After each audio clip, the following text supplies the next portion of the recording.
favorite husband.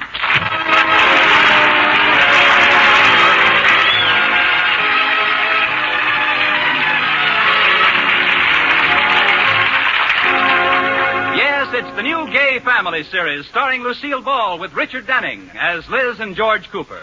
Two people who live together and like it.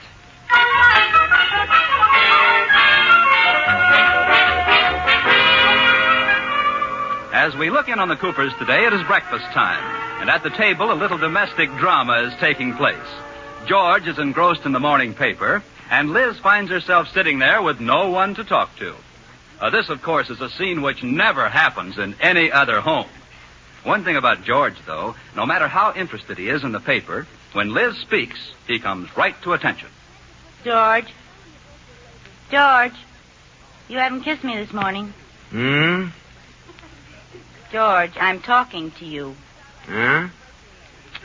George Cooper, do you want me to set fire to that paper? Yes, dear. All right, you ask for it. Liz, do you smell... Hey, the paper's on fire, Liz! Come on. Help me put it out. Gee, Liz! Gosh, how do you suppose that ever happened? I lit it. Yes, me, and it's all your fault. My fault? I was just sitting here minding my own business. Oh, no, you weren't. I'm your business at the breakfast table. You pay attention to me, not the sports page. Oh, gee, Liz, I just took a Ever little... since spring training started, there have been 11 of us eating breakfast. 11? Yes, you, me, and the Dodgers. Oh, Liz, you're exaggerating. I am not. How do you think I feel, George? You don't pay any attention to me. When you kiss me on the cheek, you don't even look up. It might just as well be a lump of putty. Well, no one can say I treat my wonderful wife like that. I'll put the paper away right now. Well, that's better. I won't even finish this article I was reading about golf. Say, look at the round demerit shot yesterday. George? Kiss me. Yes, dear. Kiss me again. There, you did it twice. What? For your information, you just kissed this half a grapefruit. I held that out instead of my cheek, and you kissed it. Oh, now, Liz. You don't even know the difference between my cheek and a grapefruit. You do. I knew it all the time. Well, why didn't you say something? Well, I couldn't. I had a seed caught in my teeth. Oh, Come here, honey. You're right, you know. It's awful the way I get mixed up in the paper and forget everything else. I don't mean to. well, it's nice of you to admit it. George, do you want to do something to make up for it? Yes. Then you tell Katie she can't have this Saturday off. Well, Liz, that's tomorrow. You were supposed to tell her that a week ago. We've invited the people already. I know. I just didn't get around to doing it.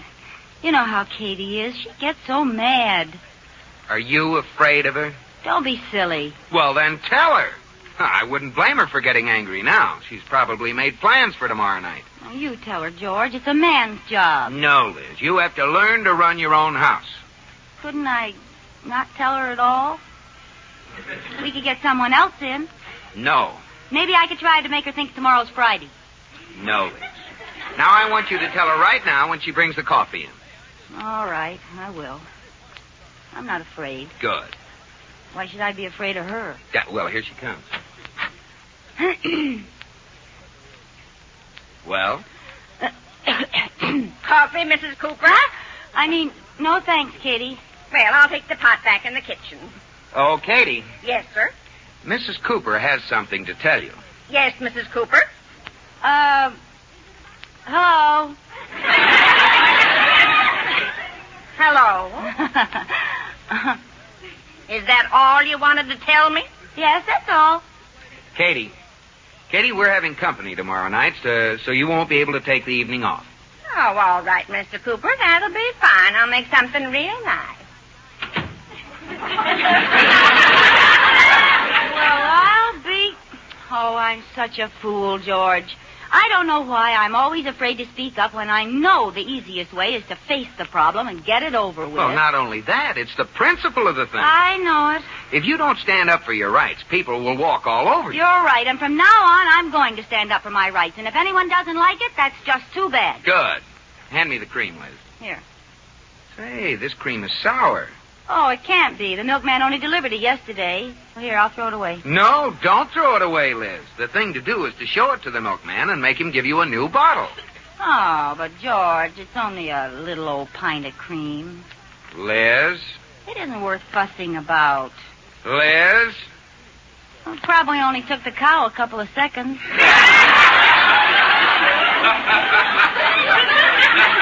You never know it the way they charge for it. Well, you see, the expense comes in training the cows to sit on those little bottles. Well, bad jokes aside, it's the principle of this thing that counts. You've got to speak to the milkman and stand up for your rights. All right, George, I'll speak to him. That's my girl. I'd like to hear what you say to him. What time does he get here? Oh, he doesn't get here until late in the afternoon. Way, way late. Oh, too bad. Mrs. Cooper. Yes, Katie? The milkman's coming up the walk. Oh. What do we need today? I want to see him, Katie. He left some sour cream here yesterday. No. Yes, and he can't do that to me.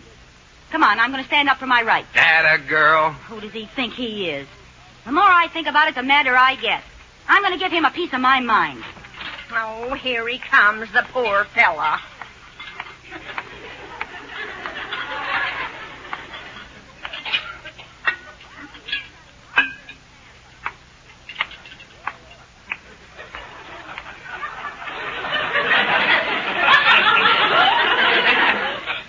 That's telling him, Liz. Well, it was just a little old pint. Liz, I'm disappointed in you. Oh, Mr. Milkman. Yes? Could I see you a minute? Oh, sure. Oh, you're brave now. I softened him up for you. Yes, sir. The cream you left here yesterday was sour. Sour? You mean a pint of Hogan's frolicking milkmaid cream was sour?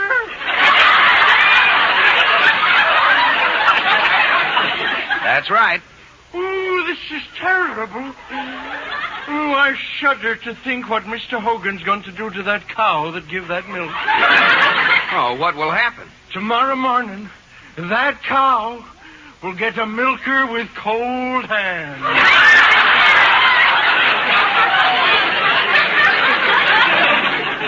Well, I honestly don't think we should be charged for the pint that wasn't any good. Charged? Oh, here, let us make it up to you. Have some whipping cream on Hogan's. Have a pound of butter, a dozen eggs. Oh, now, wait a minute. Let him alone, George. And because you've been such a good sport, a year's supply of cottage cheese. You hit the jackpot. It's just our way of keeping our customers happy. You see, we can't afford a radio program. Well, thank you. Oh, think nothing of it. Well, see you tomorrow.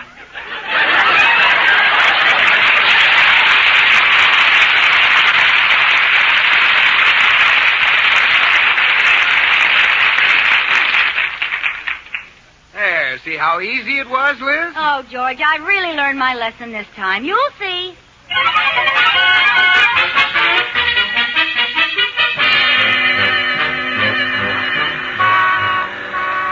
Oh, Katie, George was so right. Did you notice the way I spoke right up to that butcher at the meat market just now?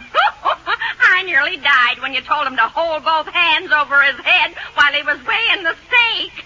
Well, I'm tired paying 80 cents a pound for his thumb. He sure jumped when I told him off, didn't he? And I guess it pays to speak up. Oh, wait a minute, Katie. I want to get a piece of gum out of this machine. I had a penny here someplace. Oh, here it is. Well, where's the gum? How do you work this thing? Oh, here are some directions. 1, put penny in slot. I did. 2, push lever in. 3, pull lever out. 4, where's the gum? Maybe it's out of gum. Well, then I ought to get my penny back. What's the matter with this thing? Mrs. Cooper, it's only a penny. I don't care. It isn't a penny. It's the principle of the thing. I don't like to be robbed. Mrs. Cooper, there's a crowd gathering. Well, let them gather. All right. What's going on here? Officer, I put a penny in this machine and nothing came out. Temper. That's no way to handle it getting rough. You're shaking the whole building, and people have work to do in there. You're about as funny as this machine. Hey, just a minute. Someone's been breaking into these gum machines and stealing the pennies. Do you know anything about it? Yes, I'm the ringleader. What's your name? Two-Gun Jean the Chickle Queen. Come on, Mrs. Cooper. Not until I copy down the name of the company who owns this one-finger bandit. You're a stubborn one, aren't you? For your information, it isn't the penny I'm interested in. It's the principle of the thing. I'm going to call up that company and demand my penny back. Bully for you.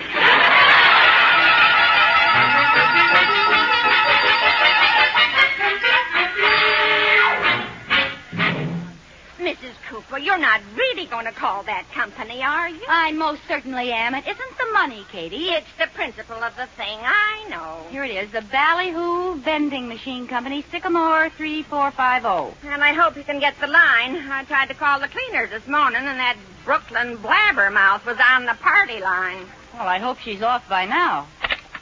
So what's it to you, Eddie? What's it to you? Ah.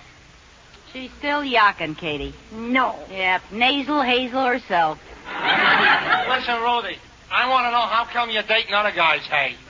I thought we was going to stay. Eddie, a girl with my charm can't be stingy. I gotta spread it around. It's the price I pay for having a personality with so many faucets.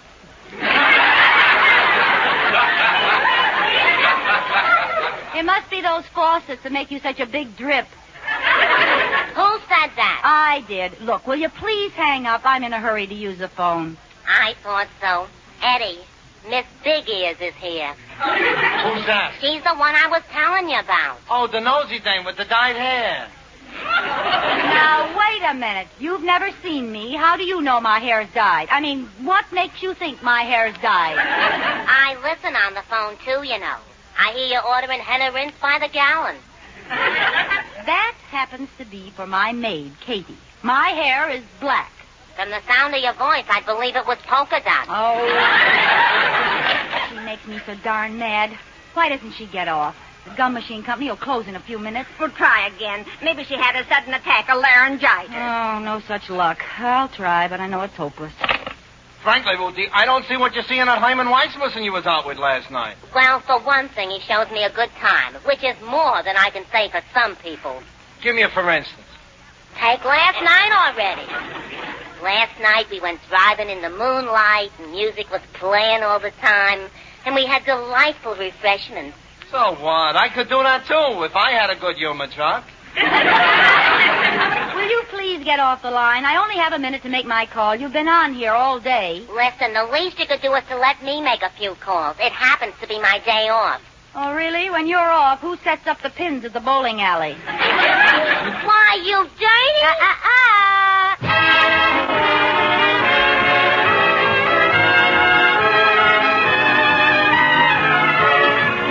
Well, Liz is embarking on a crusade for individual rights with a campaign directed against the local dragon of oppression, the Ballyhoo Vending Machine Company. As we find her now, she is on her way to do battle, and George is dropping her off at ringside in front of the vending machine company. There it is, Liz. Go get 'em. You think I'm silly, don't you? No, I don't. This is a good object lesson for you. If you stand up for your rights in the little things, you'll do it in the big ones. Why don't you wait for me, George? It'll only take a second. No, I have to go to the bank for a minute. I'll meet you for lunch in half an hour at Nicodell's. All right. So long, Carrie Nation.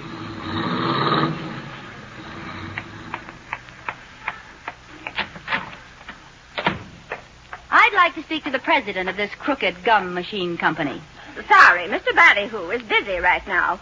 You sound as though you have a complaint. I have. I put a penny in that machine. One moment, please. You'll have to see our complaint manager. Just go right in that office over there. Thank you. I'd like to make a complaint. So what's your problem, huh? Oh, no. This can't be happening to me. Hey, already. I know that voice. You're the crumb on my party line. Well, Miss Blabbermouth. Well, Miss Budinsky. So that's what you look like. Oh, so that's what you look like. You know, I never dreamed you'd be an intelligent young lady with a charming manner and a pretty face. Oh, you didn't? No. How right I was. Were you lying to me about having black hair? Or is your head on fire?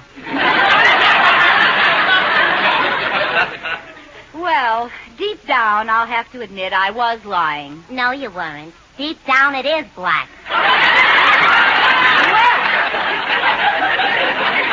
That's about enough out of you. Isn't there anyone else I can speak to around here? Sorry, sister. I'm the Ballyhoo Vending Company's only troubleshooter.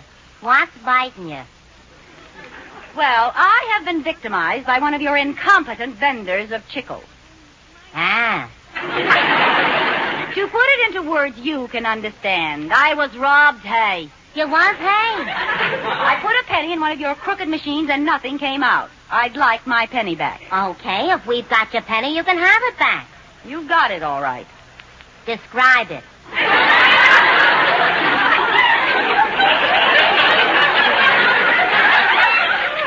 What do you mean, describe it? Look, we get thousands of pennies every day. How do we know which one is yours? How do we know you lost one? I'm telling you. We can't trust you. You don't even know what color your own hair is. It is your own, ain't it? All right, I'll describe the penny for you. It was round and made of copper, and it had a picture of Lincoln on it. Abraham? No, Nebraska. Why are you so in love with that penny? Did Lincoln give it to you personally? It's not the money, it's the principle of the thing. Are you going to give me my penny or not? I'm not empowered to dish out a penny to every deadbeat who comes in here and hollers his or her head off, as the case may be.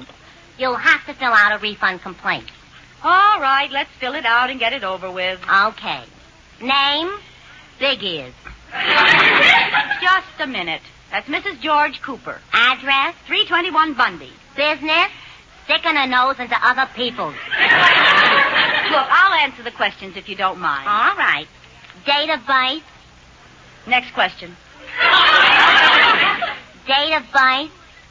1923. My, you're big for your age, ain't you? Oh, why is that question on there anyway? It isn't. I just wanted to know. Oh! Next up, was the machine operated correctly? Certainly it was operated correctly. Do you think I'm a moron? One at a time. That's the answer to the next question. I've had enough of this runaround. You'll hear from my lawyer. Lawyer? Yes. I'm going to get that penny back if it takes the last cent I've got.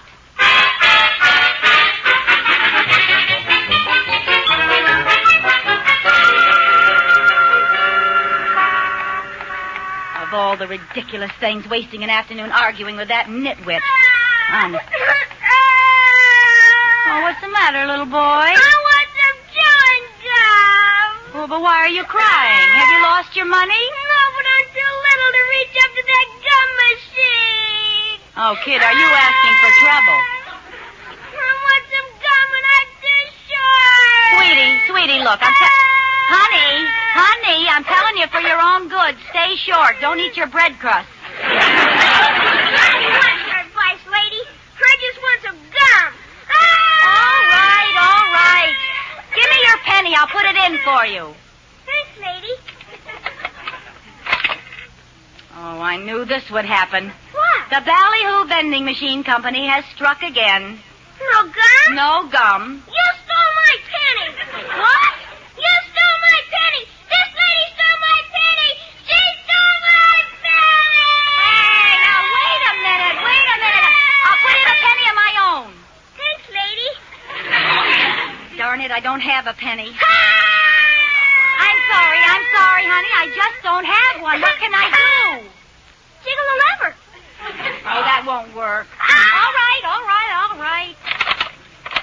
Get it with your hand. Pound it. Oh, how did I get mixed up in this again? Harder.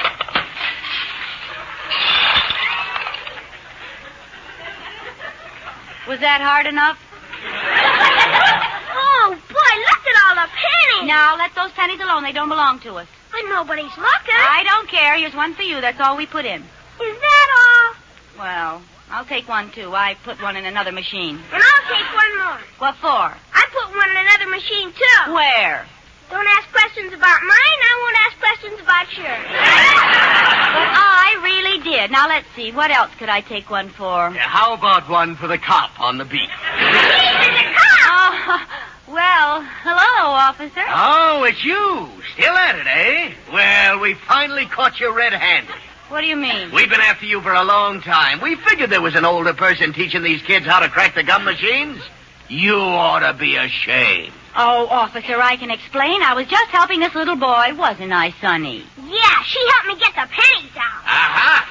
Now, just a minute. You should have seen her. She ripped it off the wall and smashed it on the sidewalk. Why, you little stool pigeon. You keep talking, Sonny. Well, after she smashed the machine, she started dividing up the loot. What are you doing, turning state's evidence? Don't blame this sweet, helpless child. Huh? You're the one who's responsible for leading these innocent babes into a life of Oh, crime. now, wait a minute. Nothing you can say can make any difference. You're going to jail, Mrs. Fagan.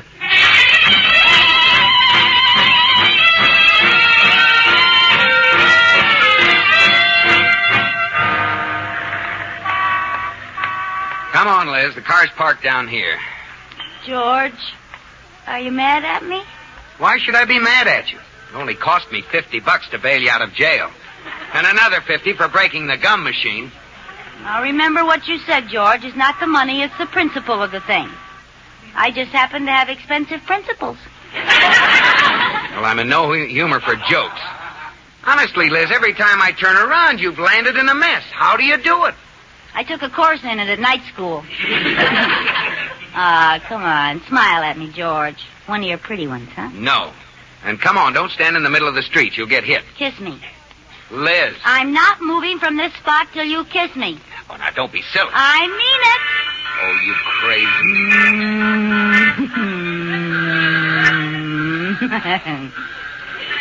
All right, come on, George. Who can move? Come on. Okay. It's lucky I love you, or you'd never get away with things like this. Wait a minute, I want to get some cigarettes. Oh, George, not out of the machine, please. Well, now, don't be silly, Liz. Well, these cigarette machines always work. They're not like the penny ones. Funny. No cigarettes came out. George, please, just forget it, huh? It can happen to the best of us. Well, not to me, it can't. George, don't jiggle the lever. It makes the machine mad, I'm telling you. Now, leave me alone, Liz. I put my good money in here and... What's going on? Oh, no. At it again, eh, Mrs. Fagan? I see you're using older boys now. You'll get a $1,000 fine for this. $1,000?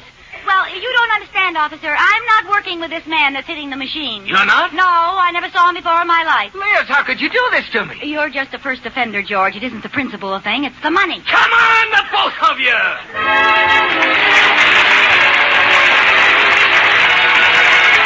My Favorite Husband has been presented through the worldwide facilities of the United States Armed Forces Radio and Television Service.